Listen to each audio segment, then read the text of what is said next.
Now look, the shaitan has sealed him off. How dare I approach Allah with any worship after what I've done? So he's not a braggart. He's not a boastful person disobeying Allah, saying, I don't care. He knows he's sinned. And he's sad about his sins, right? But it's too much sadness and fear about the sin and not enough what? Hope. Not enough ambition for forgiveness. And that imbalance right there leads to abandonment. Right? Just like too much hope and not enough fear leads to disobedience. Because you say, Inna Allah ghafurun rahim, the other extreme. Allah forgives all sins, Allah forgives, and you focus on forgiveness and the mercy of Allah, and His mercy overtakes His anger and all of this until, well, I don't need to observe any limits then. Do whatever I want and rely upon the forgiveness and the mercy of Allah. The balance is in the middle. Having fear of Allah's anger and fear of His punishment that really motivates you to stay away from sinful behavior and fulfill your obligations. And having hope in the mercy of Allah and His forgiveness, that's that which keeps you away from abandonment of the religion or other harmful behaviors. And Allah Ta'ala knows best. Other people may leave off asking Allah Ta'ala in deviation. There are some people who say, Allah knows my needs. Allah knows what I need more than I do. Why do I have to put my needs to words when He knows me? He knows what I need. And they say things like, there's a hadith about what? Hasbuhu bihali hajati fi su'alihi, or something like that. Hasbuhu ilmuhu bihali yughnini an su'alihi, or something like that. Something like, him knowing my situation suffices me from asking him for anything. Ilmuhu bihali hasbihi min su'alihi. Hasbun min su'alihi. Him knowing my situation suffices me from asking him for anything. That's deviation. That's deviation. Yes, Allah Ta'ala knows what you need more than you do. Absolutely, for sure. With that, He is worshipped by asking Him, requesting things from Him, seeking His favor, seeking forgiveness from Him. He is not worshipped by you saying, oh Allah, you know what I need, so that. No supplication, no dependence upon Allah. The heart, how could the heart connect to Allah Ta'ala with that situation? Allah knows what I need. He'll take care of me. And that's it. But when a person stands and he raises his hands to the Qibla, oh Allah, I'm in need, this is my need, and he states his needs. This is servitude, this is humility, this is surrender, this is worship. And the person who says, Allah knows what I need, I don't have to ask Him. So where's the worship now? Where's the servitude? Where's the compliance? Where's the surrender? Where's the humility? Nothing. Just claiming out of exaltation of Allah, He knows all things. So from that angle, I worship Him knowing that He knows all things. He knows what I need, so He'll give me what I need. La hawla wa la quwwata illa billah. That's sufficient as misguidance. So then what is the meaning of this nearness of Allah? Allah declares to us that He is near. So then Allah Ta'ala is near, as the scholars say, by His hearing, by His responding. And that's from the tafsir of the verse. فَإِنِّي قَرِيبٌ أُجِيبُ. I am close, I respond. I am close, I hear, and I respond, and so on. Then Allah Ta'ala bidatihi, with His actual presence, He is above His creation, above the throne, above His creation. Shaykh Ibn Uthaymeen said, فَإِنْ قَالَ قَائِلٌ كَيْفَ الْجَمْعُ بَيْنَ قُرْبِهِ جَلَّ وَعَلَى وَعُلُوِّهِ. If a person were to ask, how do we understand His closeness, the mighty and most high, along with His loftiness? He's above the seven heavens. He's above the throne, above the creation. Someone might say that He's far away, but He's informed us that He's close. How do we balance between that which Allah Ta'ala has informed us of, Himself being above His creation, and His closeness? He said, Al-Jawab, the answer, أن الله أثبت ذلك لنفسه. Allah has mentioned that about Himself. أعني القرب والعلو. What I mean is, both closeness and loftiness. ولا يمكن أن يجمع or أن يجمع الله لنفسه بين صفتين متضادتين.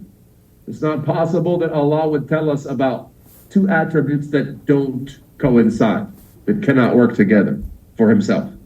ولأن الله ليس كمثله شيء في جميع صفاته. That is because Allah is not like anything in the creation at all, not in any one of his attributes. فهو قريب في علوه علي في دنوه.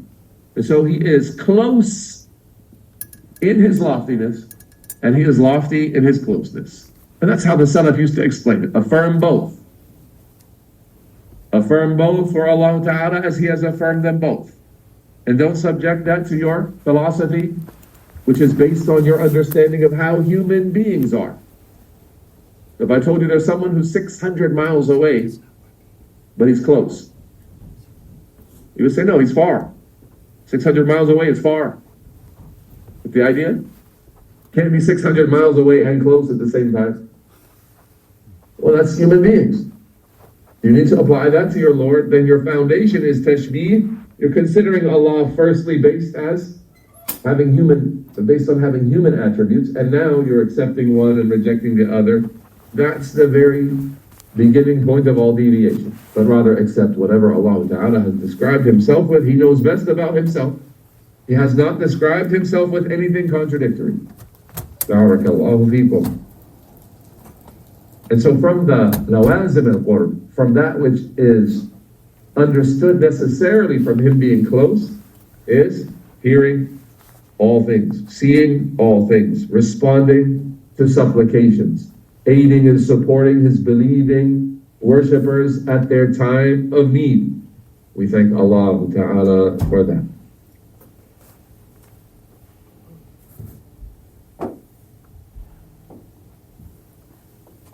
Shall we take one more issue? What do you say? Sheikh Wakil. You spoke about being grateful, hungry. Yes. Now, when I read this surah, if I don't do this here, it seems like I would be ungrateful. Allah giving me a break. If you don't do what? You're saying this. Say something. Okay. From the generality of gratitude is fulfilling his orders. So Allah commands me to call upon him. Not calling upon him would be a lack of gratitude. Ahsan can connect it to the end of the previous verse. In order to fulfill gratitude, you call upon Allah. That's tafsir bisiyak. That's an explanation of the verse based on its context. And it seems to be sound. Now, one more verse. One more question. I need not one more verse because it's one more verse left out of 5. One more question. Shall we take the 27th question or shall we close? 26th question. Or shall we close? 26 is kind of interesting, connected to our topic. Can we take it? All right. We're conditioning ourselves to long nights coming up, so it's okay to go beyond what we would normally do. We're getting ready for big events, big doors being opened up for us. SubhanAllah, the gates of paradise open. SubhanAllah. We're getting ready for some serious matters. All right, question number 26. That is, does Allah also answer the supplications of non-Muslims? Meaning, is the absolute generality of the wording intended? What's the wording? The wording is what? Ibadi. إِذَا سَأَلَكَ عِبَادِي عَنِّي فَإِنِّي قَرِيبٌ أُجِيبُ دَعْوَةَ الدَّاعِ إِذَا دَعَانِي. I respond to every supplication of every supplicant whenever he supplicates. Does that include non-Muslims? Seems broad and inclusive. Does it include that or not? What do you say, Shakir? You think so now? Why? So then the basis of the question is based on, can we apply the verse as far as the generality of its wording goes? That is a foundation in tafsir. Al-ibratu bi'umum al-lafz. That you learn the lesson from the verse based on how far the wording will take you. And that's supported by what we mentioned already from the last verse of Surah Al-Furqan, remember? قُلْ مَا يَعْبَأُ بِكُمْ رَبِّي لَوْلَا دُعَاؤُكُمْ. Say, my Lord would have paid you no mind had it not been for your supplications to him. فَقَدْ كَذَّبْتُمْ you have rejected everything. فَسَوْفَ يَكُونُ لِزَامًا. Now the punishment will be binding and eternal. Ask Allah for safety and refuge. That's the last verse of Surah Al-Furqan. In Surah Al-Ankabut, in a verse that resembles other verses throughout the Quran as well, فَإِذَا رَكِبُوا فِي الْفُلْكِ دَعَوُوا اللَّهَ مُخْلِصِينَ لَهُ الدِّينَ. When they get on their ship on the ocean, and they call upon Allah alone, no one else. They call upon Him alone. فَلَمَّا نَجَّاهُمْ إِلَى الْبَرِّ. Then when He saves them, and He grants them what they ask for, you could say, He grants them safety to the land, إِذَا هُمْ يُشْرِكُونَ. There they are again, worshipping others. That indicates what? Pagans, who are not Muslims.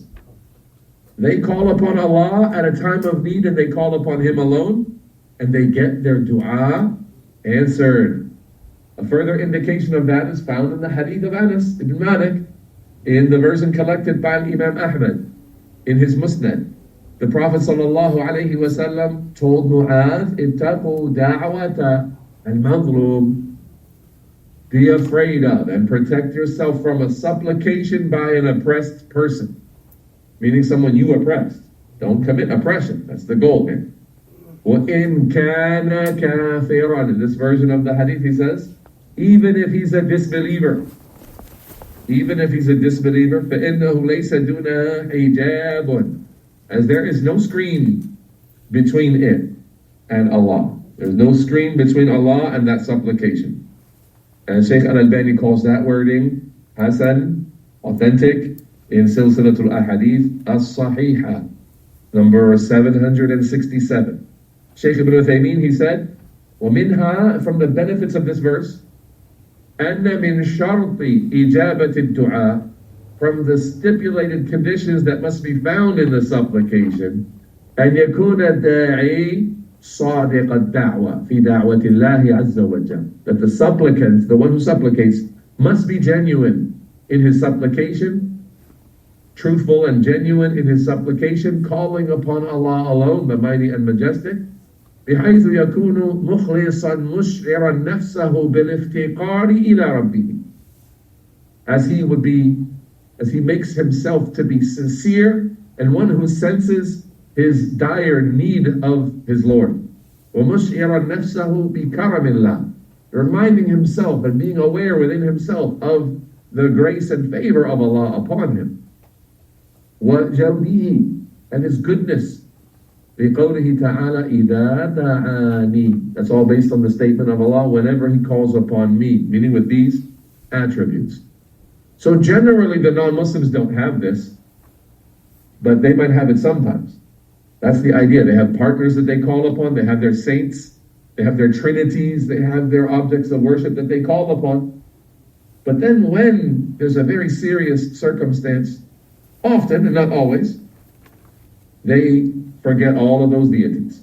They know they're helpless. They know they can't do anything for them. So they abandon them all, and they focus all of their requests upon Allah alone, their Creator, Jalla wa'ala. Now, and when they do that, Allah Ta'ala responds to that. Right? So it doesn't mean in general Allah responds to disbelievers whenever they pray, even when they're praying to Him with shirk, with polytheism, calling upon Him and others. But no, when they call upon Allah with tawheed in their action of tawheed, which doesn't make them Muslims. A polytheist can spend a moment worshiping Allah with no commitment to only worship Allah. Get the idea? Like a Christian might come and say, I love your religion, I'm going to pray with you. You know, your evening prayers. I'm going to worship your God, and I invite you guys to come to the church and do the same with me. All right? He has no problem doing that. The pagan, the polytheist, he can worship any one of those deities that he worships at a certain time. That doesn't remove him from being a pagan, polytheist. Get the idea? What takes a person away from polytheism and brings him into Islam is a covenant that he says no one deserves any worship other than Allah. The statement, La ilaha illallah. So the pagan, the polytheist, when he does an action of tawheed, calling upon Allah with tawheed, from the benefits of that action is that because it's tawheed, Allah will respond to him. But is he now counted as a Muslim or a person of tawheed? No, until he commits to the statement of no one is worshipped other than Allah, and all worship directed to other than Allah is falsehood. When he commits to that, now he enters into the fold of Islam. This is what Allah Ta'ala has made easy for us. We've covered up to the 26th question, which leaves the potential for a supplementary session that might happen Sunday afternoon online. We'll see how tomorrow evening goes, insha'Allah Ta'ala. With that, we'll close, unless there's an immediate need to have a question answered, a point of confusion or an error that I've made that needs corrected. May Allah Ta'ala bless you all, grant you success, forgive your sins, and keep you guided upon al-Islam until your last breaths. وصلي اللهم وسلم وبارك على نبينا محمد وعلى آله وصحبه أجمعين. وجزاك الله.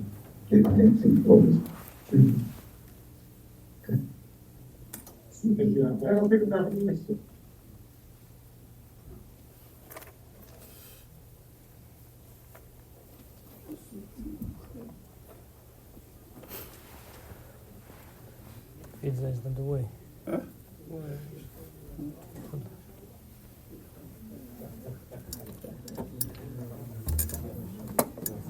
Inshallah. Can you close it? Wallah, is it off?